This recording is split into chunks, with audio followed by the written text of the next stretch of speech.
is up? Bienvenue sur le podcast Conversation Awesome avec Karmakin. Mon nom est Claudia et ma mission avec ce podcast est de t'amener dans un monde d'inspiration, de découverte et d'apprentissage. À travers des épisodes solo ou avec invités, en français and in English, attends-toi à une panoplie de sujets et d'histoires variées en lien avec la santé, les habitudes de vie, le développement personnel et spirituel et tout ce qui peut t'aider à vivre une vie awesome, épanouie selon tes termes. I am honored and so grateful that you're here. Merci de partager le podcast en grand nombre, de t'y abonner et de laisser 5 étoiles et un review sur ta plateforme d'écoute préférée. All right, let's dive in dans la nouvelle conversation de la semaine et merci encore d'être à l'écoute. You're awesome.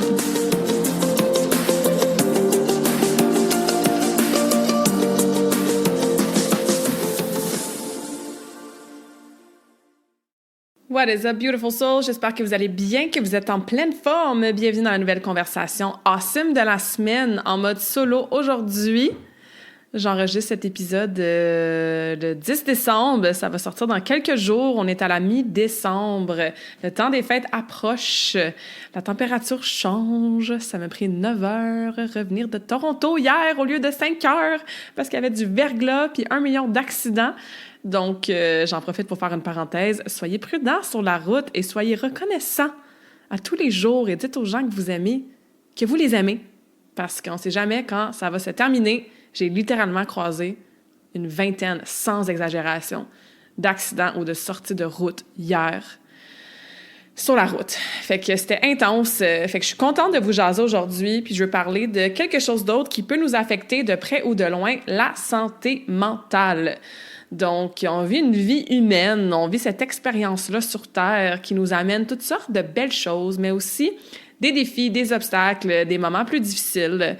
Il y a beaucoup de polarité, il y a beaucoup de dualité, il y a beaucoup de this and that. Si vous avez entendu mes derniers podcasts, j'ai partagé quelques fois que c'est la plus grande leçon que j'ai apprise en 2024, qu'on peut avoir des bons moments comme des moins bons moments, on peut avoir un même moment et avoir plusieurs émotions différentes par rapport à ce même moment-là. Et je vais vous en jaser plus en détail dans 2 semaines quand je vais faire la conversation awesome de fin d'année. Donc, stay tuned for that. Mais aujourd'hui, je voulais vraiment, comme je disais, parler de santé mentale. J'ai aussi été inspirée parce que il y a Isaël Morin qui a été sur le podcast il y a de ça plusieurs épisodes.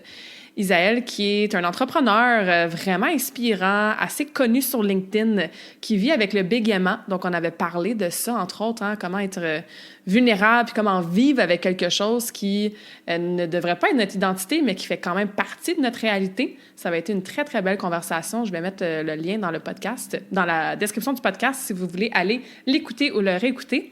Bref, Isaël a fait une semaine de l'entrepreneuriat B2B, business to business, sur LinkedIn au début décembre.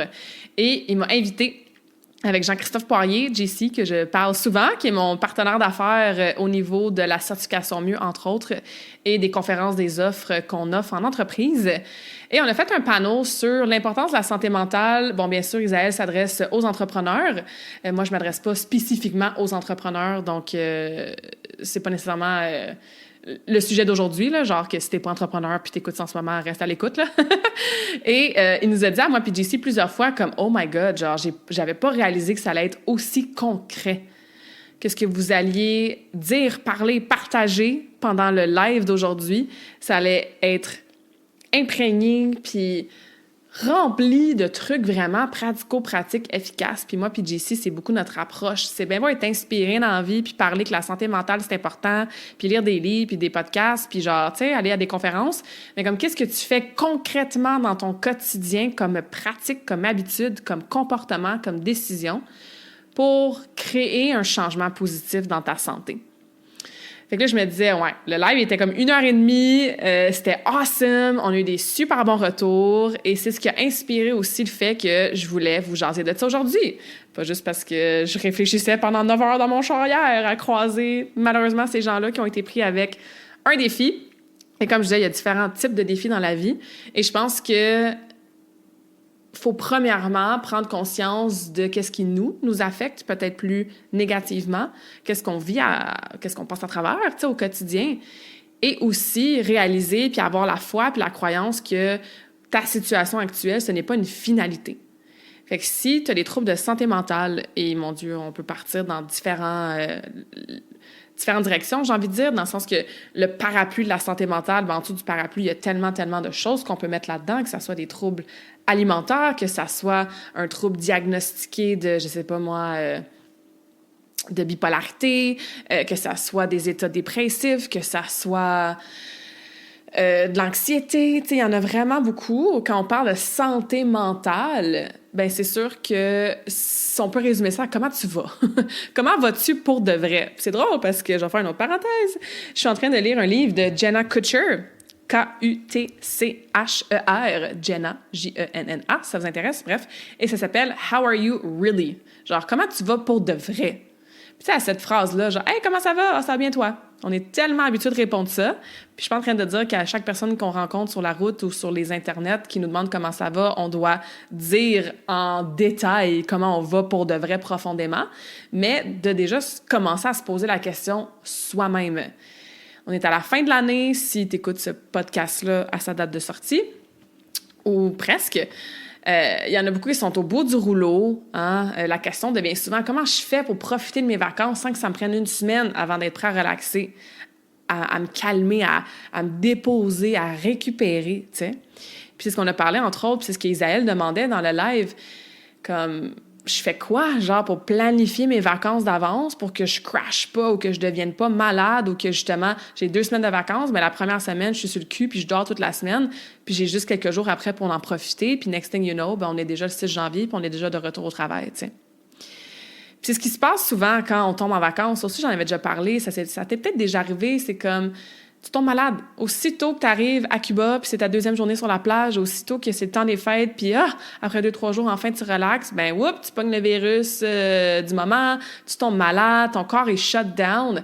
Mais c'est parce que quand on a beaucoup d'adrénaline, de noradrénaline, de cortisol dans le tapis, parce qu'on vit un quotidien qui est comme go, go, go, go, go, que notre santé mentale, justement, va pas bien, si en plus on met là-dessus, à côté de ça ou avec ça des mauvaises habitudes de vie, mais quand ça chute, quand ça finit par finalement descendre, parce que là, tu te déposes, tu relaxes, tu déstresses, ton adrénaline diminue, ton cortisol diminue, ta noradrénaline diminue.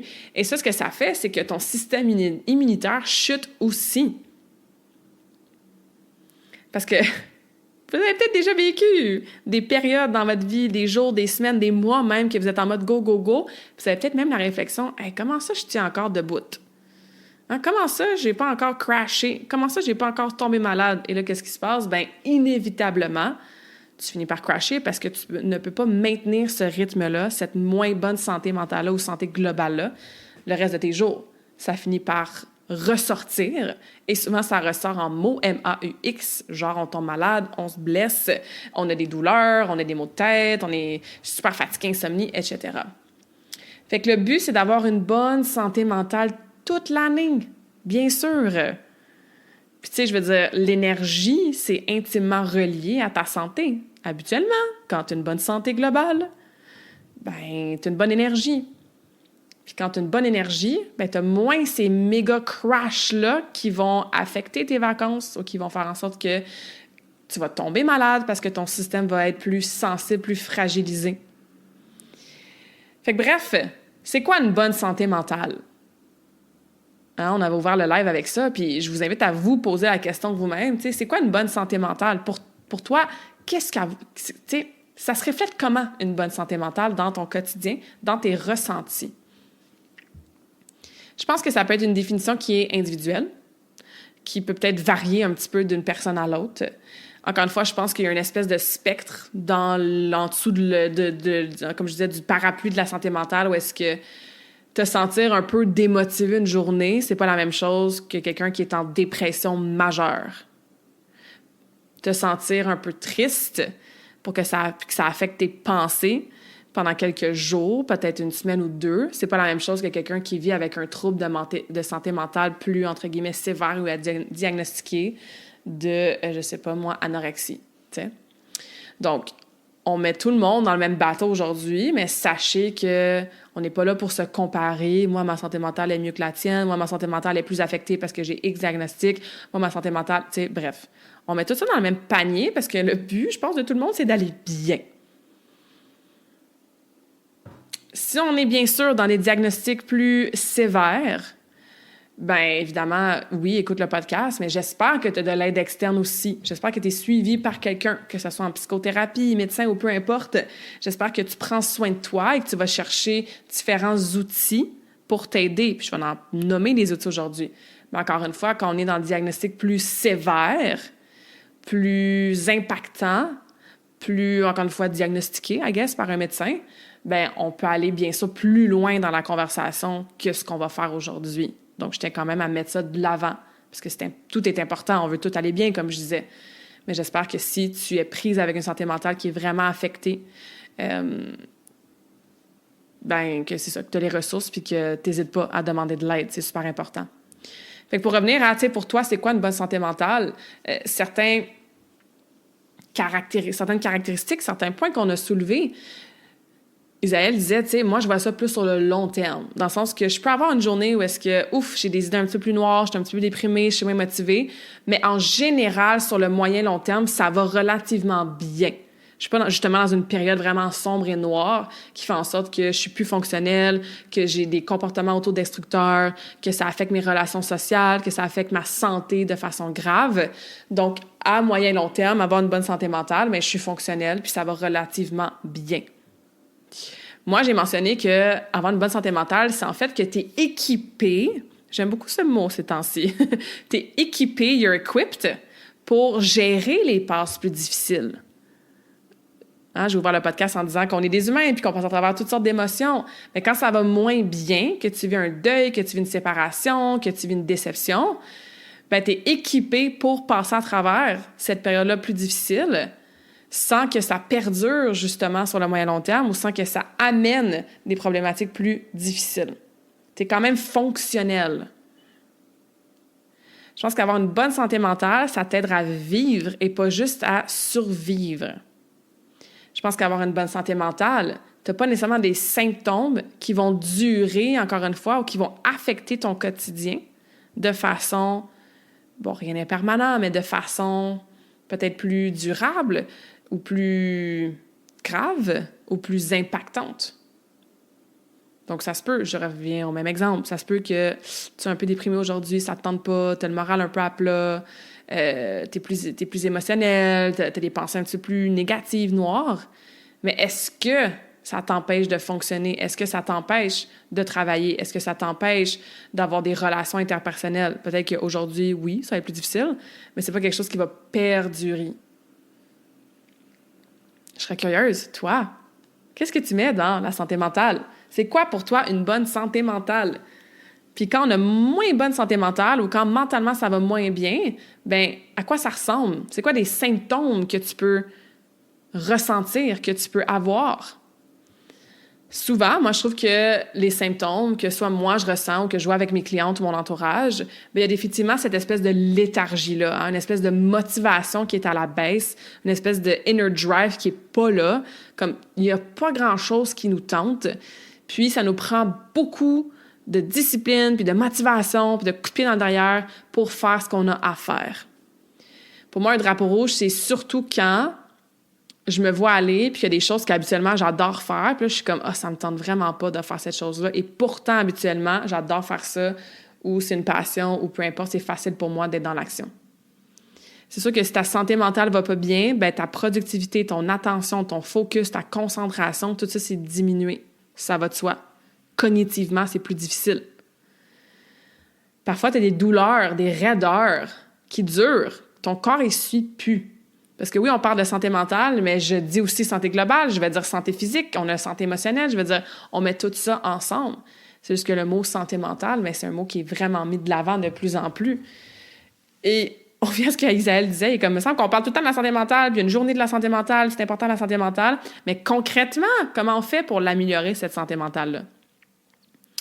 Donc, ça se peut, comme je disais, pour revenir à ton corps physique, qu'il soit affecté par une moins bonne santé mentale. Au niveau du sommeil, tu as peut-être de l'insomnie, tu as peut-être la difficulté à t'endormir, tu as peut-être un sommeil super agité, il y a une espèce de rumination mentale qui se fait. Une moins bonne santé mentale, ben, tu as tes émotions, ton humeur, ton attitude aussi qui sont affectées. On avait parlé aussi de différents symptômes qu'on peut observer qui sont peut-être pas parfois super communs ou qui sont peut-être pas dans notre tête directement reliés à ça. Mais moi, par exemple, quand je sens que j'ai envie de faire du ménage, genre me débarrasser des choses, je sais que, il y a peut-être quelque chose qui va peut-être moins bien. Il faut peut-être que je regarde au niveau de ma charge mentale ou quoi que ce soit dans ma vie. C'est comme, c'est quand je sens que j'ai envie de sacrer du stock aux poubelles, puis je suis super minimaliste, là, fait que j'ai pas grand-chose à me débarrasser. Mais je sais que pour moi, c'est comme, il y a peut-être quelque chose au niveau, tu sais, mental ou émotionnel qui va moins bien. On avait parlé aussi du désir d'acheter. Quand tu te tournes vers du shopping, acheter des choses, c'est parce que tu vis une insatisfaction. Tu es insatisfaite par quelque chose dans ta vie et donc, tu vas aller acheter quelque chose pour te sentir satisfaite, pour combler un vide et pour compenser sur ce fait-là qui fait en sorte que tu n'es pas satisfaite. Ensuite, on parlait, concentration, productivité, tout ça, tout ce qui est brain fog, une espèce de brouillard mental. Genre, tu lis le même paragraphe 3 fois puis tu sais toujours pas ce que tu as lu. Tu fais une tâche, ça te prend 2 heures au lieu d'une demi-heure. Donc, tu as une espèce de brouillard. Tu arrives dans une pièce. Qu'est-ce que je viens chercher déjà? Donc, ça aussi, ça peut être une indication que ta santé mentale, peut-être qu'elle mériterait d'être plus optimisée, ou au moins d'y porter plus d'attention. Et finalement, pas finalement, parce qu'il y en a plein d'autres, mais dans ceux que je vais partager aujourd'hui, tout ce qui est santé métabolique. Une des meilleures indications pour ta santé métabolique, c'est ton tour de taille. Parce que le poids, l'IMC, tu sais, comme si t'es super musclé, t'es un athlète, c'est pas vraiment les meilleures mesures, là. Je pense que ça, on comprend déjà pourquoi. Mais ton tour de taille. Si tu as un tour de taille qui augmente, ça c'est facile à prendre, là. Prendre un tape à mesurer, mesure ta taille au niveau du nombril, le tape, il n'est pas rentré dans tes bourrelets, il est juste à côté sur ta peau, puis reprends ton tour de taille toujours au même endroit, sur ton corps. Mesdames, prenez-la à 2 endroits, parce que souvent la tête est un peu plus petite, puis le bas-ventre est un petit peu plus large. Mais bref, si ton tour de taille augmente, ça veut dire que niveau métabolique, ça va pas bien. Puis il y a plein de maladies métaboliques qu'on peut prévenir et qu'on peut même renverser, qui sont intimement reliées à la santé mentale. Puis ça va ensemble, c'est comme une espèce de double roue. Dans le sens que si, par exemple, on parle de la dépression, si tu es en dépression ou que tu vis beaucoup d'états dépressifs, ça va affecter ta santé métabolique. Si ta santé métabolique est pas bonne, tu as plus de chance, c'est pas de la chance, là, tu as plus de... C'est quoi l'autre mot que je pourrais utiliser? T'as plus de possibilités de tomber en dépression ou d'avoir des états dépressifs. Fait que c'est comme cette espèce de roue-là qui fait en sorte que les deux s'auto-influencent grandement. Fait que si t'as pas vraiment changé grand-chose dans ta vie, genre que ta pratique de mouvement, ta nutrition a pas vraiment changé, puis que tu prends du poids, surtout au niveau du tour de taille, bien, c'est peut-être un petit red flag que ta santé métabolique va pas bien. Et si ta santé métabolique va pas bien, ça peut être dû à plein de facteurs, mais ça peut peut-être être dû au fait que ta santé mentale ne va pas bien aussi. Santé métabolique, on parle au niveau des maladies, hypertension, hypercholestérol, diabète de type 2, obésité, etc., etc. Toutes des choses qu'on peut, comme je disais, prévenir et renverser grâce à, bien sûr, une bonne hygiène de vie, des bonnes habitudes de vie. Fait comment je fais pour prendre conscience de tout ça? Pour m'assurer que je vais pas pire bien ou que si ça va pas bien, ben j'attends pas d'être justement en burn-out, en dépression, avec des grosses blessures, des grosses douleurs. Et j'attends pas de tomber dans cette spirale-là vraiment négative, profonde. Puis que je reconnais et que j'écoute surtout les symptômes. Ben à chaque jour, minimum une fois, il faudrait prendre conscience et se poser la question « How are you really? » Comment vas-tu vraiment? Puis peut-être noter la réponse à quelque part. Parce que si tu remarques qu'après une semaine, à tous les jours, quand tu t'es demandé comment tu allais, tu as écrit que ça allait vraiment pas bien, que tu avais des idées noires ou peu importe, ben ouais, c'est peut-être un signe que ta santé mentale ne va pas bien. Tu peux commencer le matin avec 3 respirations. Inspire par le nez, retiens un peu l'inspiration, expire doucement, retiens un peu l'expiration. Fais ça 3 fois, puis fais juste te poser la question quand tu te réveilles le matin, comment je me sens, comment ça va? Tu peux le faire le soir aussi, une espèce d'exercice d'introspection, comment a été ma journée, comment je vais là, à la fin d'une autre journée. Ça prend 10 secondes. Ou 10 minutes, hein? Tu prends le temps que tu veux, puis qu'il faut, mais ça n'a pas besoin d'être long. Mets-toi une alarme s'il faut, ou le midi. Arrête-toi, pose-toi la question, comment je vais, comment je me sens. Puis écoute la réponse dans ton cœur, dans ton intuition, dans ta tête. Prends conscience de comment tu vas. Évidemment, moi, j'adore le journaling. J'en ai parlé souvent. Je le fais à tous les jours depuis. Puis souvent, dans mon journaling, j'écris comment je vais. Moi, je fais le journaling le matin, mais tu peux le faire n'importe quand. Le soir, je pense que c'est un bon moment pour le faire aussi. Au lieu d'être sur les écrans jusqu'à temps qu'on aille dormir, prendre le temps d'écrire dans un journal. Comment je vais? Comment a été ma journée? Comment je me suis sentie? Un autre exercice de prise de conscience que j'ai déjà parlé, c'est de faire un time audit, donc d'évaluer comment tu utilises ton temps. Parce que souvent, la santé mentale va moins bien parce qu'on est en mode go, go, go, go, go. On est surchargé. On fait du multitâche. On n'a jamais de moment pour nous, pour ralentir, pour se déposer, pour faire même nos habitudes de santé qui aideraient notre santé mentale. Donc, évalue comment tu utilises ton temps. Priorise, délègue, remets au lendemain ou à la semaine d'après. Enlève-moi ça de ton horaire. Arrête de perdre du temps sur des choses qui ne t'aident pas. Donc, ça en est un exercice puissant de prise de conscience, ça. Fait que bref, arrête plusieurs fois par jour, le plus possible, puis demande-toi comment va ma tête en ce moment. Puis si tu réalises que, regardons ça, ouais, j'ai pas mal de petits symptômes. Ouais, je trouve ça plus difficile là, mentalement ces temps-ci. Ouais, je me pose la question, puis on dirait qu'à tous les jours dans mon journal, j'écris que ça va pas bien. Bien sûr, c'est là que c'est ta responsabilité d'aller chercher des outils, des ressources, du support pour t'aider à aller mieux. Et plus on attrape ces petits signaux-là au début, ou du moins le plus vite possible, on a moins de possibilités de se rendre justement à des choses, entre guillemets, plus graves. Encore une fois, il y a des choses au niveau chimique, au niveau du cerveau, au niveau des hormones. On n'est pas là-dedans nécessairement. Je ne suis pas une experte de la santé mentale de cette façon-là. On parle de santé mentale, comment tu vas. On se comprend. Donc, c'est sûr que demander de l'aide, du support, ça serait une première étape. C'est pas facile. Ou du moins, c'est pas facile pour tout le monde. Moi, pendant très longtemps, et encore à ce jour, c'est pas nécessairement facile de demander de l'aide. Surtout demander de l'aide quand tu vas pas bien. Parce qu'on a un ego, puis on a une image qu'on projette, puis on veut pas déranger. Puis qu'est-ce que les autres vont dire s'ils me voient dans une position plus faible, plus vulnérable? Fait que je le sais que c'est pas facile de demander de l'aide, de demander du support. Puis c'est pour ça que t'es pas obligé de demander à quelqu'un qui est super proche de toi ou quelqu'un que c'est peut-être ta mère, mais t'es pas à l'aise, mais juste parce que c'est ta mère, tu penses que c'est à elle que tu dois vraiment demander de l'aide.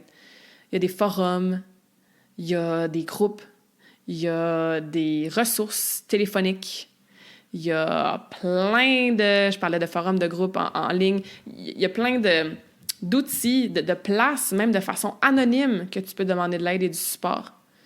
Tu peux demander de l'aide, bien sûr, à tes amis, à ta famille, à des gens près de toi, à quelqu'un peut-être dans ton milieu de travail qui est là pour ça. Mais il faut le moins possible, pour ne pas dire jamais, vivre ça toute seule. L'humain, on est fait pour connecter, on est fait pour partager, pour relate, pour raisonner l'un envers l'autre. Et par expérience personnelle, tu vas te rendre compte assez vite que quand tu commences à en parler, tu te réalises que je suis vraiment pas la seule qui vit ce genre de choses-là. Je me sens moins seule. Pouf, déjà là, je me sens mieux. Et en plus, l'autre personne qui vit peut-être la même chose que moi ou quelque chose de similaire à moi, elle a peut-être des trucs, elle a peut-être des ressources, elle a peut-être des choses qu'elle a faites pour s'aider. Mais au minimum, je suis pas toute seule. Et ça, à quel point ça fait du bien, puis que juste ça en soi, it's healing, c'est vraiment à ne pas sous-estimer. Prochain truc, je vous dirais de faire attention à la consommation de vos réseaux sociaux, puis même des émissions que vous écoutez, même la musique que vous écoutez. Est-ce que ça vous est déjà arrivé? Tout va bien, vous êtes de bonne humeur, vous avez vécu une belle journée, et là, vous écoutez une émission, genre This Is Us. Puis, une fois que tu as écouté un épisode, tu finis et tu es comme « Oh mon Dieu, j'ai envie de pleurer, je me sens tout crochant dedans. Finalement, ça va pas full bien. » Comme c'est sûr que qu'est-ce qu'on consomme comme information, comme contenu, comme entertainment, ça l'affecte notre vibration, ça l'affecte notre état. Donc, faites attention, si t'es dans une période un petit peu plus difficile pour ta santé mentale, c'est peut-être pas le temps d'aller écouter toutes les émissions puis les films tristes. C'est peut-être pas le temps d'aller scroller sur les internets pour lire toutes les mauvaises nouvelles qui se passent partout dans le monde. C'est peut-être pas le temps d'aller sur Instagram puis te comparer à toutes les autres filles qui ont ton profil puis qui sont meilleures que toi puis plus riches que toi puis plus fit que toi. C'est peut-être le temps, au contraire, de prendre une pause ou de consommer juste des choses qui vont t'aider, qui sont positives. Ce qui n'est pas évident avec ça, c'est que surtout avec les algorithmes, on ne contrôle pas tout ce qu'on consomme. On se fait mettre des petites pubs, puis on est vers on est influencé à aller vers la petite section Reels, puis à juste scroller une minute ou deux. Puis la prochaine chose que tu sais, ben ça fait une demi-heure, puis tu te sens comme de la merde parce que tu as consommé du contenu qui t'aidait pas, qui supportait pas l'état dans lequel tu étais. Est-ce que tu as besoin de faire du ménage dans tes relations? Est-ce que tu es entouré de gens, justement, qui sont négatifs, qui jouent à la victime, qui prennent pas leur santé en charge, en main, qu'à chaque fois que tu les vois, tu te sens un petit peu plus déprimé, qui te supportent pas, qui te jugent même peut-être pour être dans un moment un peu plus difficile? C'est correct de faire du ménage dans nos relations. C'est pas facile, mais c'est correct. La vie est vraiment courte pour être entouré de gens qui chialent et qui nous supportent pas. Donc, des fois, on n'a pas le choix. Encore une fois, Noël s'en vient. Tu n'auras peut-être pas le choix de voir l'oncle avec qui tu t'entends pas super bien. Mais tu peux mettre des limites, tu peux mettre des boundaries, tu peux arrêter une conversation en plein milieu. Tu n'as pas besoin de te justifier. Puis tu peux dire non à des invitations. Puis tu peux t'ouvrir à avoir des nouvelles relations sociales. Puis tu peux passer du temps toute seule si c'est ce que tu as de besoin. C'est correct aussi de faire l'ermite puis un peu l'introverti de temps en temps, si c'est ce que tu as de besoin pour aider ta santé mentale. Donc, bien sûr, essaie de t'entourer de gens positifs, pas juste de gens, mais de contenu, d'entourage, de situations, d'opportunités, de tâches dans ton quotidien, d'habitudes, de personnes positives, avec la bienveillance, qui t'amènent de la paix intérieure, du calme, du bonheur.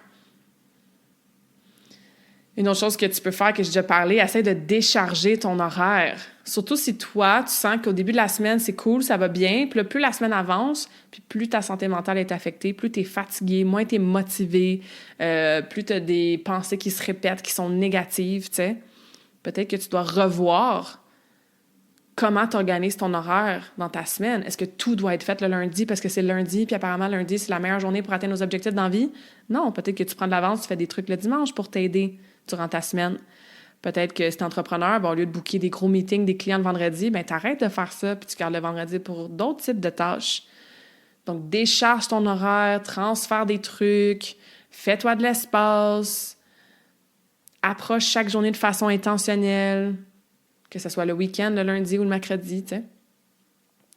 Est-ce que tu peux te faire une joy list? Ça aussi, j'en parle souvent. Hein? Est-ce que tu as une petite liste de joie à quelque part que tu peux écrire, dans laquelle tu peux piger quand ça va moins bien?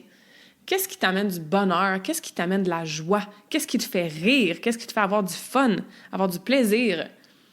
C'est des choses qu'on oublie souvent en tant qu'adulte, moi inclus. Donc, des fois, il faut que je me rappelle comme, oui, j'aime ma vie, mais comment je peux amener un petit peu plus de spontanéité? Comme moi, ça me fait rire des vidéos de chefs et des vidéos de panda. Fait que ça se peut que ça soit correct d'écouter 2-3 minutes de Reels de panda, puis ça me fait rire, puis après ça, ma journée continue, tu sais. Aller jouer aux cartes avec ma grand-mère, ça m'amène tellement de joie. Marcher en nature, écouter sa tune préférée, puis chanter à tue-tête. Se faire un bon thé qu'on aime, qui nous amène de la joie. Laver nos draps, puis que ça sente bon. Faire du ménage, peu importe. Mais c'est quoi toutes ces petites choses-là ou ces grandes choses-là que tu peux écrire sur une liste pour que quand ça va moins bien ou quand justement tu as déchargé ton horaire et tu as plus de temps libre, mais tu peux aller piger dans ta liste. Parce que si ta journée est remplie de plein de petits moments de bonheur comme ça, c'est difficile de moins bien aller mentalement. Hein? Ça fait du sens. Inclus dans ta planification, la planification de ta propre santé. Ce que je veux dire par là, parce qu'il y en a parlé bien sûr des saines habitudes de vie, C'est que, tu sais, souvent, surtout là, avec le temps de l'année, hein, c'est la fin de l'année, on fait nos bilans, on pense à notre année 2024, on a-tu des choses qu'on va accomplir en 2025, etc., etc. On va en reparler dans l'épisode dans 2 semaines, comme je disais, le dernier épisode de l'année. Mais bref, on s'oublie soi-même. Puis c'est une chose qu'on a parlé encore une fois dans le live que j'ai fait avec Zaël puis JC, surtout qu'on parlait pour les entrepreneurs, tu sais, on planifie les trucs pour notre business, puis notre branding, puis nos ventes, puis les programmes qu'on veut lancer, puis combien d'argent qu'on veut faire, puis ça va être quand, tu sais, blablabla.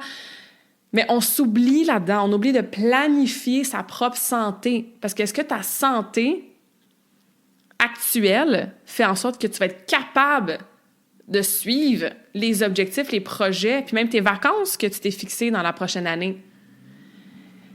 Est-ce que dans ta santé mentale, physique, globale actuelle, si tu restes ainsi, tu vas être capable de gérer, de vivre et non de survivre, et même de profiter de tout ce que tu vas accomplir dans ton année, tout ce que tu as planifié que tu allais faire dans n'importe quelle sphère de ta vie, hein, que ce soit des vacances en famille, un projet dans ta business, un projet dans ton travail, des rénovations, un déménagement. C'est cool, là, ces choses-là. Mais c'est qui est supposé faire ces choses-là? Toi! Donc, si toi, ta santé ne va pas bien, est-ce que tu as fait des stratégies? Est-ce que tu as écrit à quelque part ce que tu allais faire? Est-ce que tu as planifié certains changements pour t'assurer que toi, tu ailles bien pour pouvoir faire, encore une fois, ce que tu veux faire dans ta vie? Fait que, tu sais, là, toutes les saines habitudes de vie que je parle toujours, que je coach, que j'essaie d'incarner le mieux possible, c'est simple. C'est pas nécessairement facile, mais c'est simple. Sommeil, nourriture, activité physique, gestion du stress, toutes ces petites choses-là et ces grandes choses-là qui ont tellement d'impact, quelle place ça a dans ta vie, dans ton quotidien. Parce que comme je disais au début du podcast, le but, c'est d'avoir une bonne santé mentale tout le temps, d'avoir une bonne énergie tout le temps. Pour que quand on a une journée que, la santé mentale est moins bonne ou que, l'énergie a diminué, bien, on remonte à notre fondation, on remonte à notre baseline. On a un standard, un minimum X qui est assez élevé pour nous supporter dans notre vie, pour nous permettre de vivre une vie awesome, alignée, épanouie dans l'évolution, la croissance de soi, créer des super beaux souvenirs, vivre des belles expériences. Ça part de la santé. Peut-être que tu as besoin de bouger un petit peu plus. Peut-être que tu as besoin de dormir un petit peu plus tôt. Peut-être que tu as besoin d'ajouter de la couleur à ton alimentation. Peut-être que tu as besoin de boire un petit peu plus d'eau. C'est des bases. Mais on est combien à ne pas faire ces bases-là de façon constante, minimum 80% du temps? On est beaucoup. Parce qu'on revient à ce que je mentionnais tantôt, obésité, diabète de type 2, hypertension, tout ce qui est cognitif aussi, ou neurologique plutôt, tout ce qui est démence, Alzheimer, Parkinson, etc. Comme, il y a tellement de choses qu'on peut faire pour prévenir ça. Nos standards de santé sont tellement trop bas dans notre société, surtout en Amérique du Nord. Donc, of course que ça a un lien direct avec ta santé mentale. Puis là, je rentre même pas dans toute l'histoire du gut, la santé du microbiote. Que si tu as de l'inflammation dans tes intestins, ça affecte automatiquement, j'avais envie de dire tout, je vais quand même dire presque tout, mais entre autres, tout ce qui est anxiété, dépression, brain fog. Comme c'est clair, le lien, il est là à 1000%. On en a parlé avec Natacha Azrak dans un épisode précédent. Fait que bref, vous le savez, je pourrais preacher pendant des heures sur l'importance des bonnes habitudes de vie. Je sais que c'est pas sexy comme message, mais je vais continuer à le faire en 2025 encore. Et ça n'a pas besoin d'être fancy, ça n'a pas besoin d'être parfait 100% du temps, au contraire. Mais je répète que c'est important, puis que c'est l'accumulation, l'effet cumulatif de toutes ces décisions-là, de toutes ces habitudes-là qui va t'aider, toi, de façon générale. Et bien sûr, on inclut là-dedans le thème d'aujourd'hui qui est la santé mentale. Je voulais finir avec quelques rappels peut-être ou quelques pistes de réflexion ou quelques changements de mindset. Premièrement, t'es pas toute seule. Moi qui est de l'autre côté de ce podcast depuis plus de 200 épisodes, qui coach des gens depuis plus de 17 ans, qui a toujours été dans le domaine du sport, du mouvement, de la santé, etc., j'en ai eu des troubles de santé mentale. Pour moi, c'était des troubles alimentaires. Dans ma début vingtaine, j'en ai parlé souvent sur le podcast, puis souvent point en général. Donc, moi, ça s'est reflété de cette façon-là. C'était pas un manque de connaissances en nutrition. J'étudiais littéralement en nutrition. C'était un trouble de santé mentale qui était dû à différentes choses que j'ai creusées, que j'ai travaillées, que j'ai été chercher le support pour m'aider. Donc, ne banalise pas ce que tu vis parce que tout était valide, tout a sa place, c'est ton cheminement et ça t'appartient. Et c'est pas parce que quelqu'un d'autre dans ton entourage a justement un diagnostic un peu plus sévère ou est en dépression majeure ou a justement l'étiquette de XYZ étant un trouble plus spécifique de santé mentale, comme c'est correct, tu as le droit de moins bien aller aussi. Il n'y a pas de comparaison. Il n'y a pas de « Ah, toi, c'est un gros trauma, moi, c'est un petit trauma, alors j'ai pas le droit d'être affecté par mon petit trauma. » Il n'y a pas de « Ah, les autres l'ont vraiment plus dur que moi, donc j'ai pas de raison, genre, de chialer. » Est-ce qu'on joue à la victime? Non. Est-ce qu'on met des shiny sparkles sur nos problèmes pour les rendre plus grands puis qui font que ça fasse en sorte que ça devienne notre identité puis qu'on est pogné avec ça le reste de nos jours? Pas du tout. C'est vraiment pas ça que je suis en train de dire. Je suis en train de dire que peu importe qui tu es à l'écoute en ce moment, ben tout ce que j'ai dit, peu importe tu te retrouves où sur ton spectrum de santé mentale en ce moment, ben tu mérites d'aller écouter ça puis de prendre soin de toi puis d'aller bien. D'aller mieux et d'aller bien. Puis même d'aller vraiment, vraiment bien. Puis de vivre une vie awesome en santé. Fait que j'espère que ça t'a donné quelques pistes de réflexion, que ce soit pour toi ou pour quelqu'un d'autre. J'espère, je répète parce que c'est important, que si en ce moment tu es dans un gros creux négatif au niveau de ta santé mentale, que tu as l'aide qu'il te faut, que tu es suivi, que tu es accompagné par des professionnels de la santé. Et l'autre chose que je voulais dire, ben en fait, tout ça pour dire que t'es pas toute seule. Hein? On est tous des humains, donc t'es pas toute seule à vivre ça. Peu importe la sévérité, entre guillemets, de ce que tu perçois vivre. Et l'autre chose que je voulais dire aussi, c'est que c'est pas réaliste de penser que tout va bien tout le temps. L'espèce de positivité toxique, là, l'espèce de spiritual bypassing, l'espèce de genre, moi je vis dans un monde de unicorns et de rainbows, puis tout va bien, puis je vois le verre à moitié plein toujours, puis il n'y a pas de problème dans la vie, juste des solutions, puis c'est pas grave si je vis telle chose, ben je me mets un sourire d'en face, puis je power through, puis tout va bien. J'ai été là-dedans, moi, personnellement. Puis ça amène des belles choses, c'est sûr. Mais ce que ça fait, c'est que tu abandonnes des parties de toi-même qui ont autant leur place que ces parties-là positives. Puis ça fait en sorte que puis je dis tu, mais je me parle à moi-même, là. Ça fait en sorte qu'on invalide certaines émotions qu'on devrait vraiment vivre. Genre, si tu viens de vivre un break-up, ben j'espère que tu pleures, puis que t'es triste, puis peut-être que t'es fâché, puis que tu le vis ton deuil. Ça fait pas de toi une moins bonne personne. Tu peux quand même avoir une attitude ultra positive et avoir une émotion plus difficile en même temps. Donc, c'est pas réaliste de penser qu'une bonne santé mentale égale je suis toujours de bonne humeur et tout va toujours bien. Puis si des fois ça me tente pas puis que je suis triste, ben je suis pas normale. Tout a sa place. Encore une fois, il faut juste pas que ça soit la normalité, que ça soit pas le mode par défaut et que ça soit pas notre état général, global, quasi permanent, bien sûr. Mais d'avoir des moments où est-ce que ça va moins bien, où est-ce que c'est difficile, où est-ce que tu conduis 9 heures avec plein d'accidents, que, tu sais, ça arrive. Puis tant mieux, parce que c'est ce qui nous permet de s'observer, c'est ce qui nous permet de s'accepter, c'est ce qui nous permet d'apprendre des leçons, c'est ce qui nous permet d'évoluer, de grandir. Et encore une fois, c'est ce qui nous permet, je l'espère, et surtout après la conversation d'aujourd'hui, d'attraper ces petits symptômes-là, puis de leur donner l'attention qu'ils méritent. Le corps envoie toujours plein de messages. On ne l'écoute pas. Donc, c'est sûr qu'à un moment donné, quand on se ramasse avec des troubles de santé plus importants, ben c'est poche. C'est peut-être plus difficile de revenir à un état optimal de santé. Versus si on attrape, on écoute à tous les jours, on peut déjà ajuster notre plan de match, changer quelque chose dans notre journée, ajouter XYZ qui nous ferait du bien. Fait que je répète, c'est pas réaliste de penser que tout va bien tout le temps. Il y a des choses horribles dans le monde. Horribles. Et tu as le droit d'être de bonne humeur quand même. C'est ça la complexité, la fascination de l'être humain. All right. Fait que je finis en vous disant que moi, personnellement, je peux vous aider avec quoi que ce soit. Si je peux pas vous aider, je vais essayer de vous référer, bien sûr.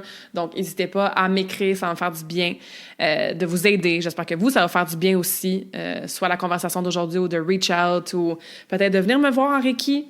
J'ai quelques spots encore, sinon on peut regarder ça pour le mois de janvier. Quelques spots encore en décembre. Mais bien sûr, le Reiki, c'est tellement une belle façon d'apaiser le système nerveux, de réduire le stress, l'anxiété, d'améliorer le sommeil, etc. Donc, que ça soit en Reiki, que ça soit en coaching, en one-on-one, pour justement intégrer enfin les habitudes qui vont durer sur le long terme, qui vont appuyer une bonne santé globale. Donc, bien sûr, contactez-moi à ce niveau-là. Je vais mettre aussi d'autres épisodes de podcast que j'ai mentionnés aujourd'hui, celui-là avec JC, celui-là avec Isaël, celui-là avec Natacha. Donc, n'hésitez pas à continuer à consommer de l'information qui vous fait du bien, qui vous apprend des choses, qui vous aide à avoir des bons changements de mindset. Puis voilà ce que je voulais vous dire aujourd'hui. Merci d'être à l'écoute sur le podcast. Là, c'est vraiment une plateforme que j'adore créer du contenu. J'aime ça vous jaser comme ça avec ce qui m'inspire dans le moment, ce que je vis aussi dans le moment, ce que je fais en collaboration avec d'autres personnes puis que je peux vous partager à travers le podcast. Notre live qu'on a fait avec Isaël puis JC est encore accessible, je crois. Mais peut-être pas quand tu vas écouter l'épisode. En tout cas, si jamais, va sur mon profil sur Facebook ou sur LinkedIn si tu veux aller le trouver. Mais au moins, je vous ai fait un bon petit résumé aujourd'hui parce qu'effectivement, c'était une conversation awesome avec 2 hommes extraordinaires. Fait que je voulais vous en faire bénéficier aussi, ou du moins certaines parties de cette conversation-là. Fait que comme d'habitude, je vous laisse avec un quote, donc une citation pour terminer l'épisode. Mental health is not a destination, but a process. It's about how you drive, not where you're going. Alors, la santé mentale, ce n'est pas une destination, c'est un processus. Donc, c'est plus en lien avec comment tu conduis et pas où est-ce que tu vas te rendre, où est-ce que tu t'en vas. C'est un processus au jour le jour. Dans quel état vas-tu conduire ta voiture? Ta voiture qui conduit sur le chemin d'une santé optimale, d'une vie optimale même. Donc, c'est pas que je dois me rendre à la santé, une bonne santé mentale, ou qu'on parlait du bonheur à un moment donné avec Philippe Brouillard, un autre épisode il y a quelques semaines, que le bonheur, sa destination, c'est vraiment dans le chemin, au quotidien. Fait que je te souhaite un quotidien awesome avec une bonne santé mentale.